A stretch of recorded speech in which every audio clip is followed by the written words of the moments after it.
electricity so cheap that only the rich will burn candles, said Thomas Edison in the early 1880s. Now in 2025, a whooping century and a half later, Edison's vision still remains unfulfilled for much of the world. Hi, my name is Aanya Goel, and I've grown up surrounded by electricity.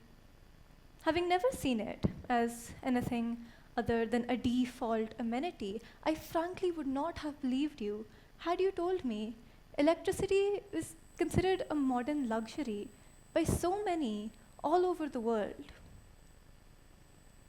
I truly hadn't thought about it until one lonely Sunday afternoon, the day before my maths paper, in fact, when I grappled with a longer and much more infuriating power outage than ever before.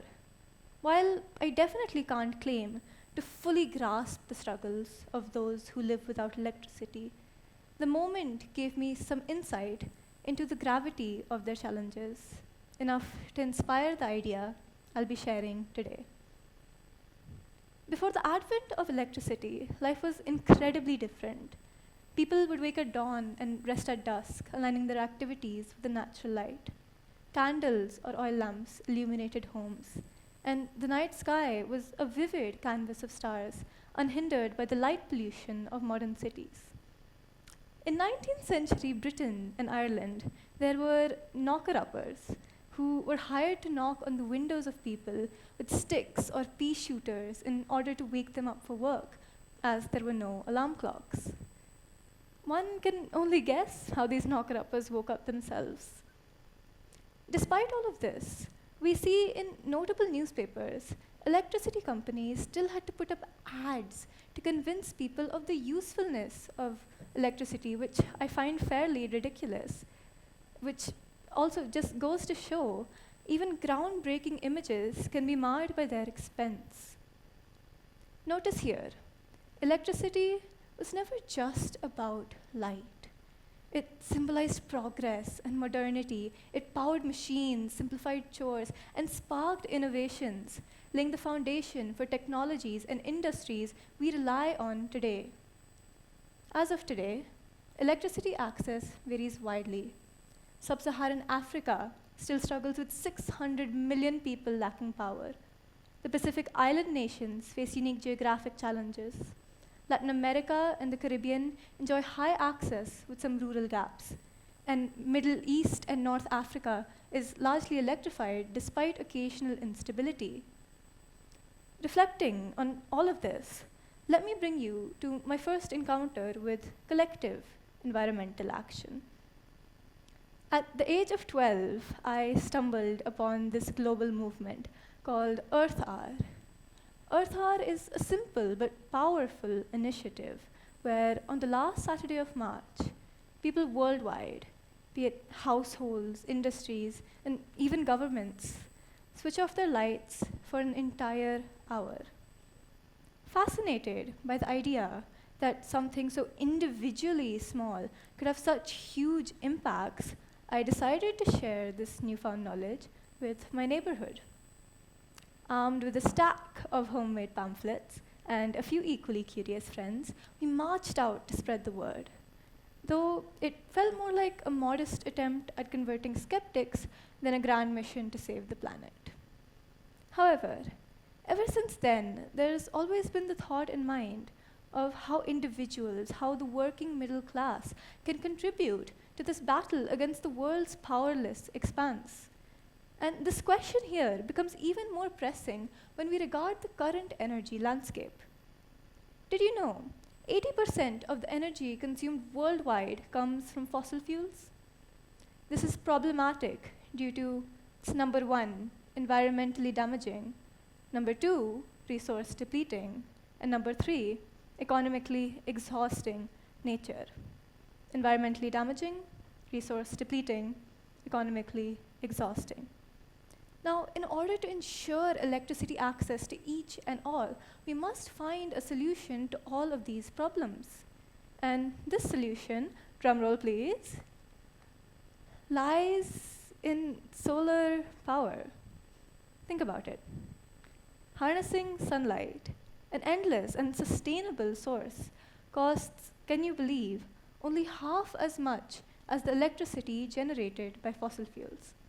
This helps us, as solar power doesn't harm the environment, deplete our natural resources, or strain the economy. And that kills three birds with one stone. The next problem we come across in this endeavor of worldwide electrification regards real estate and economy, which, to clarify, space for our solar panel installation and the money to fund it. You'd be surprised to know New York City, Paris, London, Mumbai, Tokyo, and Seoul, today's epitomes of futurism, have ironically very few solar panel installation. This is due to the fact that because of congestion, our urban areas simply do not have the space to put up solar panels. While, in contrast, rural areas with huge expanses of land could fit 230,000 solar panels in only 100 acres. Which leads us to this confusing paradox. Urban areas have the economy, yet lack the real estate for solar panel installation.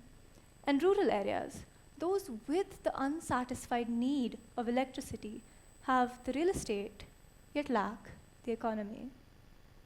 Here comes the vision I present to you. Let's all picture this scenario. Two families set out to meet up for dinner, to make and enjoy a big pot of soup. Due to any miscommunication, which, let's be honest, happens to all of us, they end up with enough ingredients to make the soup, but not enough bowls to serve them. Or enough bowls, but not enough ingredients. And in both these cases, no one ever really gets a full meal. Now, supposing this one family living nearby the grocers volunteers to get all the ingredients, and the other family owning a china shop gets all the bowls, we see this collaborative effort to ensure maximum output. In these cases, everyone gets a serving of soup. Relating to this, our urban areas will bring the ingredients, the funds, the economy, and our rural areas will bring the bowls, or shall I say real estate, to bring this arrangement to life. Let us now get to the core of this idea. The working revolves around unrealized resources.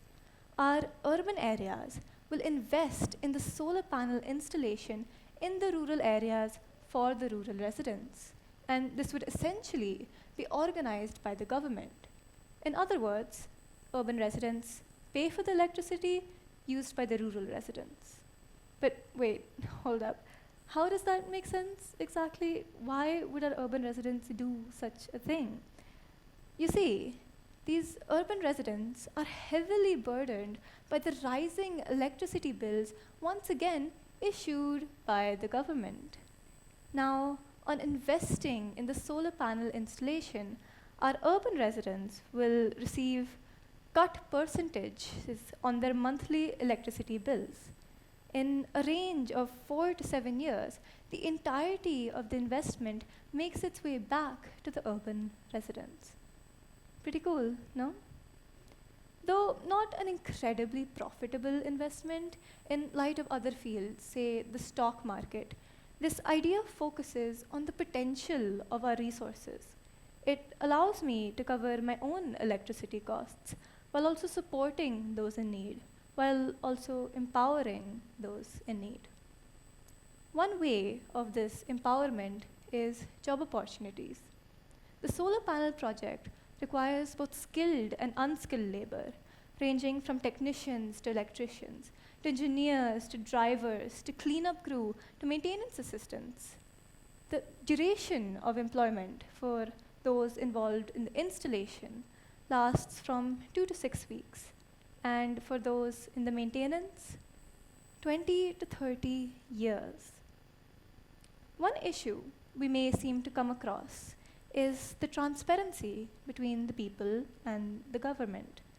How do I know where my investment is being used? How do I know what impact is being made?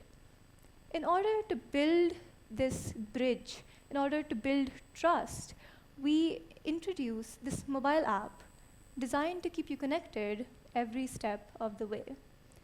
From project milestones to stories of empowered villagers, the app will ensure that you're not just investing, you're becoming a part of the movement that's lighting up lives. Talking about becoming a part of the movement, there's still one puzzle piece left. How do we convince private companies to get in on this cause? 2 words: carbon credits. Imagine this big, empty jar all for yourself. Each time you do something bad for the environment that creates pollution, like driving a car or using energy from coal, you put 1 marble into your jar. Now, think of this jar as a conscience. The heavier it gets, the more marbles in the jar, the more guiltier your conscience becomes, the more need you have to get rid of your marbles. Now, suppose there's someone who does something good for the environment, such as planting trees or putting up solar panels.